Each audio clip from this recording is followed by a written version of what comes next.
Olá, seja muito bem-vindo a mais uma aula. Essa aula está sendo feita com base em uma dificuldade que eu notei que os alunos estavam tendo no que diz respeito ao conceito de perda de carga. Muita gente estava perguntando o que que era, para que se calcula, o que que é, como funciona. Então, eu resolvi gravar essa aula. Esse conteúdo de perda de carga, ele é ensinado nas disciplinas iniciais de estudos das instalações hidrossanitárias, como mecânica dos fluidos e hidráulica básica. Mas os alunos ou não tiveram ainda essa disciplina ou estão tendo dificuldade. E eu resolvi gravar essa aula para poder tentar eliminar as dúvidas dos alunos, ok? Então vamos lá. Perda de carga teoria. Existe uma relação entre as grandezas físicas presentes nas tubulações hidráulicas. São elas diâmetro, vazão, perda de carga, pressão e velocidade.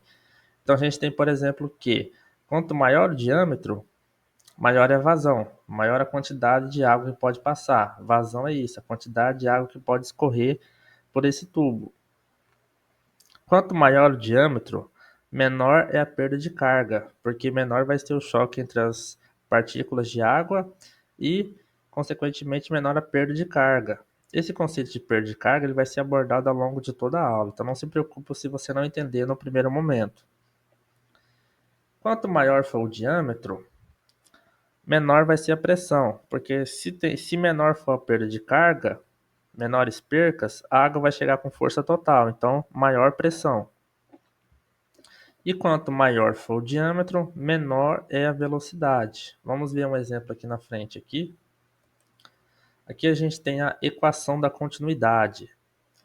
A equação da continuidade diz que a vazão em um trecho de um tubo tem que ser igual à vazão mais à frente em outro trecho, desde que não sejam alteradas as condições, não seja inserido outro fluido, não tenha tido interferência externa. Então a gente tem aqui, por exemplo, a gente tem uma área e uma velocidade.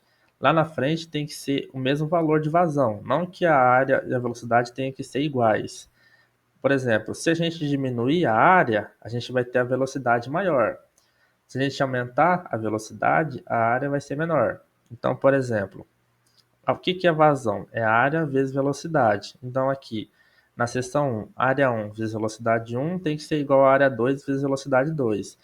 Como aqui a área foi reduzida, a velocidade tem que ser aumentada. Se a velocidade fosse diminuída, a área teria que ser aumentada.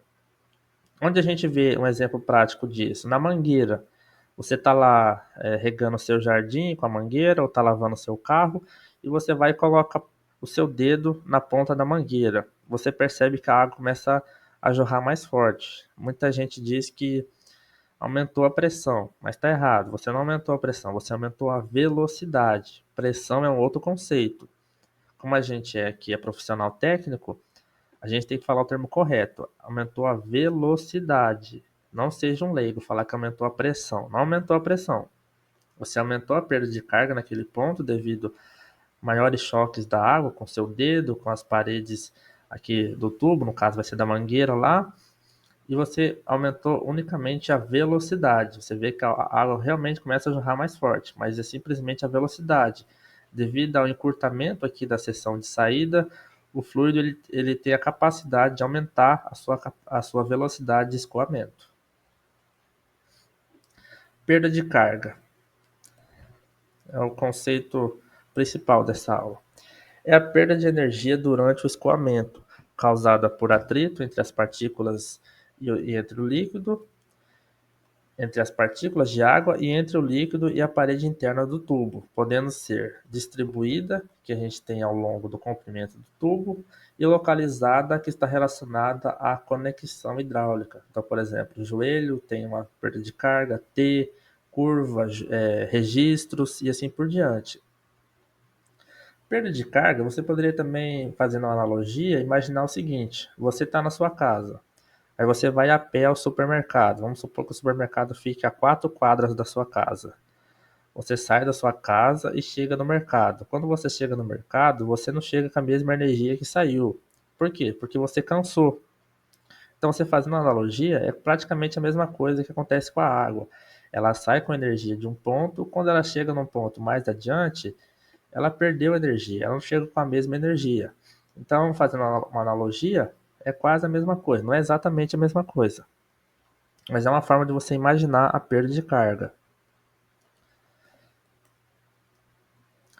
Daí conclui-se que, quanto maior o comprimento do tubo, maior a perda de carga.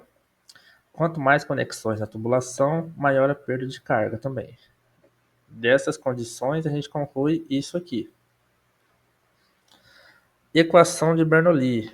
A equação de Bernoulli é uma das disciplinas abordadas, né, nas disciplinas anteriores a instalações hidrossanitárias. Bernoulli é um grande pesquisador. O que ele analisou? Ele analisou as energias presentes dentro de uma tubulação. Então, o que ele fez? Ele analisando um trecho do tubo, ele percebeu que ele analisou que esse tubo tinha uma cota geométrica, que é esse Z, a energia de posição, simplesmente o valor da altura, o valor numérico da altura. Se o tubo está a 1 metro, 2 metros, 3 metros e assim por diante. Esse Z é a cota geométrica, unicamente o valor de altura. Valor de pressão, ele analisou, e velocidade do tubo, aqui dentro do fluido dentro do tubo, no caso água. Então, esses são os três energias que se relacionam na equação de Bernoulli. Aqui é a velocidade de 1 ao quadrado sobre 2g, pressão sobre gama e Z1.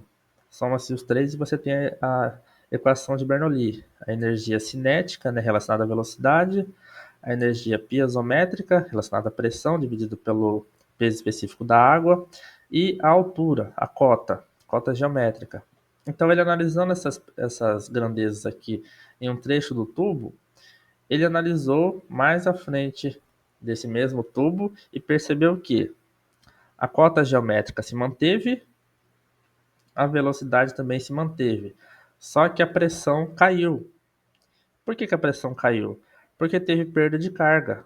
Aqui tinha uma energia e lá na frente essa energia vai cair, seja por choques entre as partículas de água, seja por acessórios das tubulações e assim por diante. Vai ter essa perda de carga.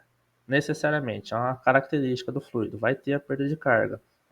E essa perda de carga a gente chama de ΔH, é o que a gente viu aqui. ΔH, perda de carga. Ok? Consequências da perda de carga. Você utilizar muitas conexões, diâmetro de tubo inferior, você acarreta isso aqui, ó. Chuveiro com pouca água, lavatório com pouca água saindo, vaso sanitário com pouca água. Então, muita atenção na hora de dimensionar as tubulações hidráulicas. Sempre se atentar a valores de perda de carga. Perda de carga unitária.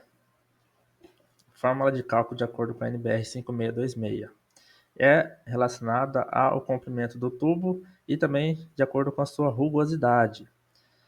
Na atualização da NBR 5626, ela não traz mais essa fórmula, ela sugere uma outra fórmula, mas ela não obriga a utilização da outra fórmula. Ela deixa o projetista livre para escolher a fórmula que melhor convém para ele. Então a gente vai continuar utilizando essa fórmula aqui, que foi a fórmula utilizada no nosso módulo prático de cálculo de perda de carga. A gente pode utilizar essa fórmula sem problemas. Essa fórmula relaciona a vazão com o diâmetro. Ela diz que a perda de carga unitária, que é dada por J, é igual a 8,69 vezes 10 a sexta, vezes a vazão elevada a 1,75, vezes o diâmetro elevado a menos 4,75. Lá no módulo prático vai estar tudo inserido na planilha do Excel. Aí depois a gente tem a perda de carga localizada. Cada peça ou conexão acarreta uma perda de carga igual a que produziria um certo comprimento de tubo com o mesmo diâmetro. Como assim? Vamos entender. Essa tabela aqui, que é retirada lá do nosso módulo prático, ela traz valores de equivalência das conexões com seus devidos tubos. Então, por exemplo, aqui a gente tem um joelho de 90 graus de 32 milímetros.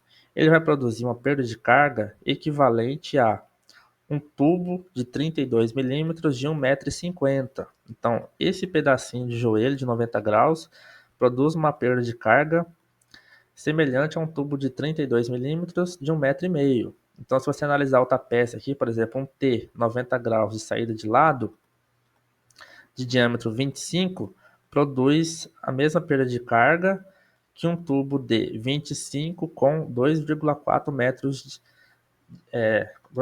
metros de comprimento. Esses valores aqui não são de perda de carga, são valores de equivalência em metros da conexão com o comprimento do tubo, de mesmo diâmetro. Sempre com o mesmo diâmetro, por favor. Comprimento total. Após determinar o comprimento equivalente, que está relacionado à conexão, calcula-se o comprimento total, que é L total é igual a L real mais L equivalente. O que é o L real? L real seria, por exemplo, o trecho de tubo que está associado àquela conexão. Para você ter uma conexão, você tem que ter um tubo. Você tem que ter, por exemplo, uma curva. Você está levando um joelho para a saída de um chuveiro, então você soma o comprimento daquele trecho de tubo mais o comprimento da conexão. Aí você tem o L total. Isso é feito lá, o cálculo lá no nosso módulo prático. E a perda de carga total vai ser igual a perda de carga unitária, que é o J, que a gente calculou aqui, o J, a gente descobre ela aqui, multiplicando pelo comprimento equivalente, pelo comprimento total do tubo. A gente tem a perda de carga total, ok? Então essa aula foi para dar uma explicada teórica a respeito dos conceitos de perda de carga. Espero que vocês tenham entendido, espero que tenham gostado. Se ficar com uma dúvida, é só avisar. Então, vamos para a nossa próxima aula. Até mais!